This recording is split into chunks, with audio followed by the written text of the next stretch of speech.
একটি স্কুলে আমরা রচনা লিখি, গুরু রচনা লিখতে বলে। তারপরে বলা হয় যে তোমার জীবনের লক্ষ্য উদ্দেশ্য এটা রচনা লিখো, বাংলা গ্রামার একটা অপশন আছে। এক স্কুলে এক ছেলেকে রচনা লিখতে বলছে, তুমি জীবনে কি হতে চাও এটার উপর রচনা লেখো। কেউ লিখছে আমি ইঞ্জিনিয়ার হতে চাই, এটা নিয়ে সে 100 লাইন লিখছে। কেউ বলছে আমি ডাক্তার হতে চাই, এটা নিয়ে সে 100 লাইন লিখছে। কেউ বলছে যে আমি একজন পাইলট হতে চাই, বিমান চালাইতে চাই, এটা নিয়ে সে 100 লাইন লিখছে। একটা বাচ্চার একটা রচনা পুরো স্কুল সহ ওই এলাকা এবং পত্রিকার সংবাদে আসছে।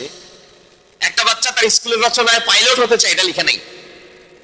একটা বাচ্চা তার রচনায় আমি ইঞ্জিনিয়ার হতে চাই, সেটা লিখে নাই।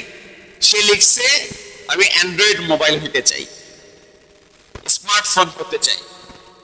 সেখানে সুন্দর করে চমৎকার করে তার মনের ভাষায়, মনের মাধুরী মিশিয়ে সে রচনা লিখছে এভাবে, আমি স্কুল শেষে যখন বাসায় যাই, আমার বাবার সঙ্গে কথা বলতে যাই, তখন বাবা মোবাইল ফোন হাতে ব্যস্ত।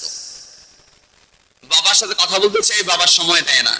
দুই একটা কথা বলে বাবা যখন বিরক্ত হয় বলে যে তোমার মার কাছে যাও, আমাকে বিরক্ত করবা না। মাকে খুঁজে পেলাম না, গিয়ে দেখি মা রান্না করছেন।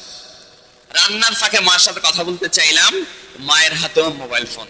মা বলে তোমার বাবার কাছে যাও।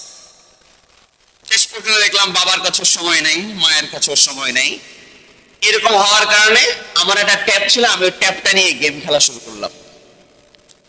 তা আমার কাছে মনে হলো যে আমার বাবার কাছে আমার চেয়ে মোবাইলের ফোনের দাম বেশি, আমার মায়ের কাছে আমার চেয়ে অ্যান্ড্রয়েড ফোনের দাম বেশি। যদি আমি অ্যান্ড্রয়েড ফোন হইতে পারতাম তাহলে আমার বাবা আমাকে বেশি দাম দিত, আমার মা আমাকে জড়ায় ধরতো, সারাক্ষণ তার বুকের মধ্যে রাখতো, যেমন হাতের মধ্যে মোবাইল রাখে। এই জন্য আমার কাছে জীবনে ইঞ্জিনিয়ার হওয়ার চেয়ে, ডাক্তার হওয়ার চেয়ে, বিমানের পাইলট হওয়ার চেয়ে মোবাইল ফোন হওয়ার স্বপ্ন বেশি। একটা সমাজের বাস্তবতা উঠে এসেছে।